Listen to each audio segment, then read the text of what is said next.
Verizon could be a sleeping giant in the U.S. fiber expansions. Huh. Interesting. If you ask certain people, you would think that Verizon is on fire and they are the worst run company in the world. You would think that they don't know what they're doing. You would think that they're losing money. You would think that they are failing and they're going to go bankrupt. Based on the commentary from some people, they are so down on Verizon.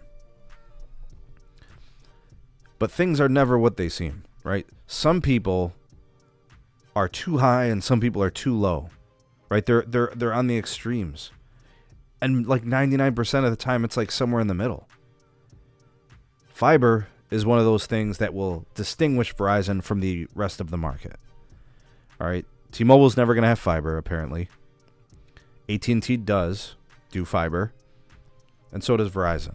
Dish doesn't, right? So we look at the haves and the have-nots of fiber and stuff. This could be a differentiator for Verizon. Speaking on it, Mike Dano has this article.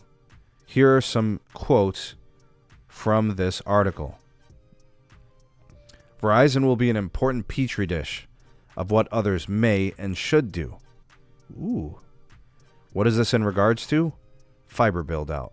Fiber build-out across the country.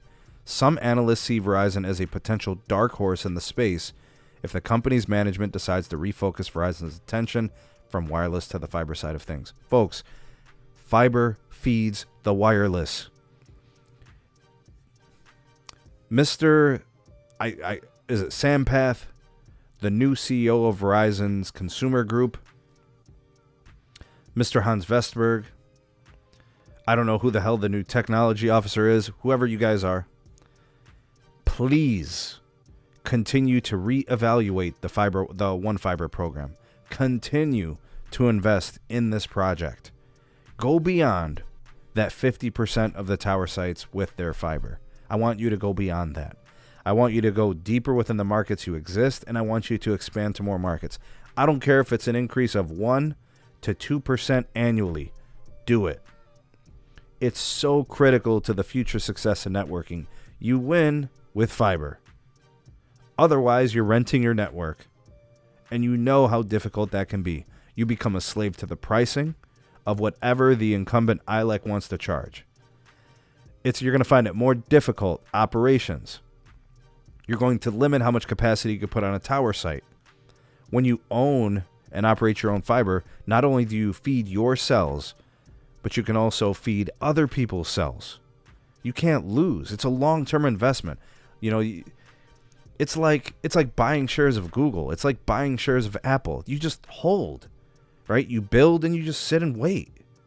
It's an investment for the future. They really should deepen the investment into fiber. You just can't lose. Where do you lose in fiber? You don't. The only place where I see fiber builders losing is when they don't have ROIC. They don't have, the return on invested capital, because they either A, don't know how to operate the business side of it, or B, they don't understand how to operate the retail side of it. They don't know how to distribute. They don't know how to sell. They don't know how to manage. But like, you're Verizon. You're the biggest mobile operator in the country. You've got a native fiber footprint with Fios. And this One Fiber program is kicking ass. I don't know, guys. A dark horse? I got Verizon in the catbird seat. To hell with a dark horse. I don't see him as a dark horse. I think they would be wise to go deeper into this build. The Fios brand debuted in 2005, right? And that's Verizon's fiber to premises, right? To whether it's Fios Business or Fios Residential.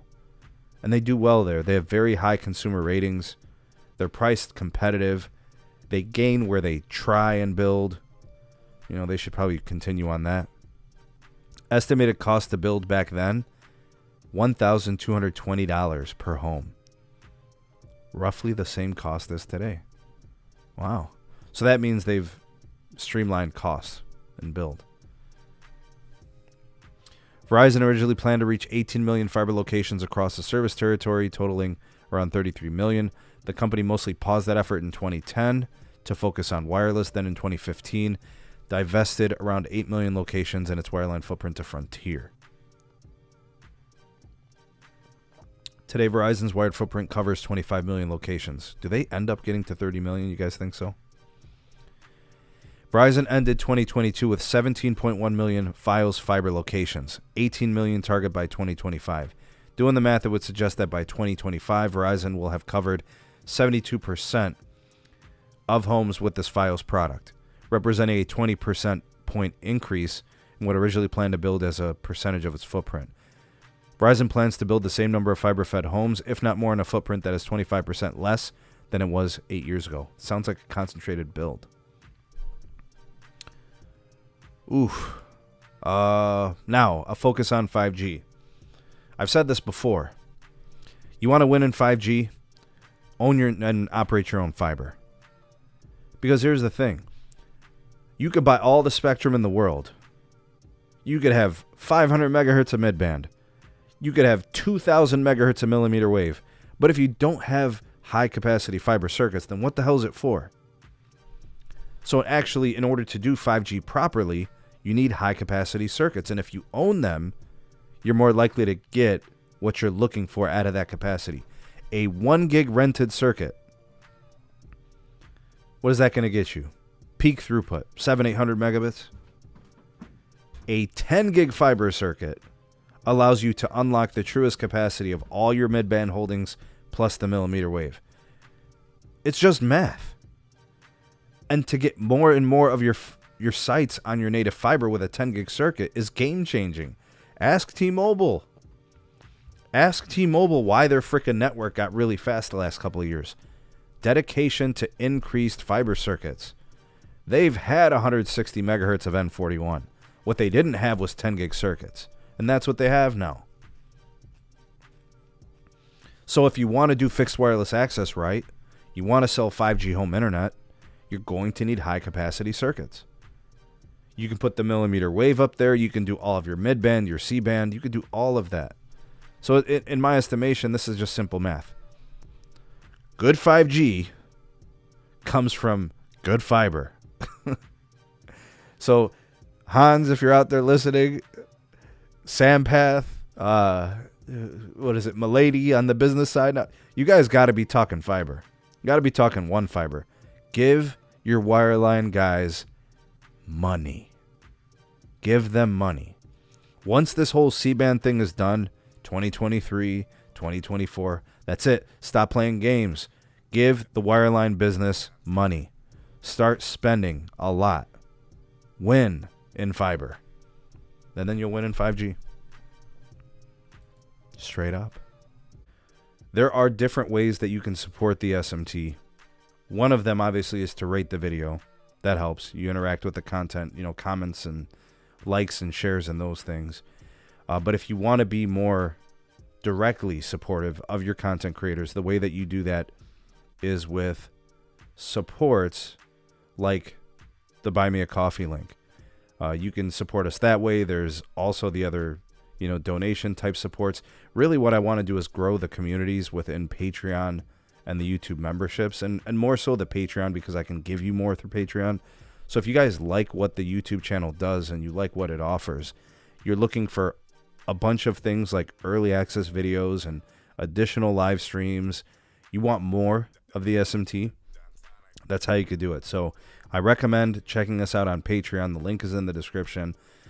But if you don't want to do that, then you can support us lots of other ways. In the description, you've got the coffee link. You've got other stuff. There's ways to support the channel. Of course, if you need service, but you want a good value, you're sick and tired of price hikes, you're looking for a better deal, we have partnered with Mint Mobile. All right, use our partner link. It's in the description. They just increased all of the data allotments on all their plans, and they didn't touch pricing. So the 4 gig plan went to a 5 gig plan. They kept it $15. The 15 gig plan, right, used to be a 10 gig plan, right, and they kept it at $20 a month, right? So they added all this value, didn't even touch pricing. This is why we absolutely must support this company. They are doing good things. I mean, you tell me what carrier is doing this. What carrier gives you more for the same amount of money? Right? All these other companies are raising pricing. T-Mobile just increased plan rates. Right? Their new plans are more expensive. Verizon is historically known. AT&T historically known for slapping on increases to fees and additional fees and all those types of things. Mint Mobile's different. They're different. They're giving you more and they're not charging you more. Right? So if you're looking for a second line, you want to try the T-Mobile network, you're looking for a better value. I can think of a dozen reasons to switch to Mint Mobile. And of course, you can port your number. You can get, phone deals. They'll like, look at this. Look at this one. It's here at the top, right? We're talking about 6 months of free service when you buy a phone and get their 6-month plan. So you would essentially have a year of service and a phone all on a good deal. Can't beat it. All right, links in the description. Use it. It's our unique partner link, and it will support the channel.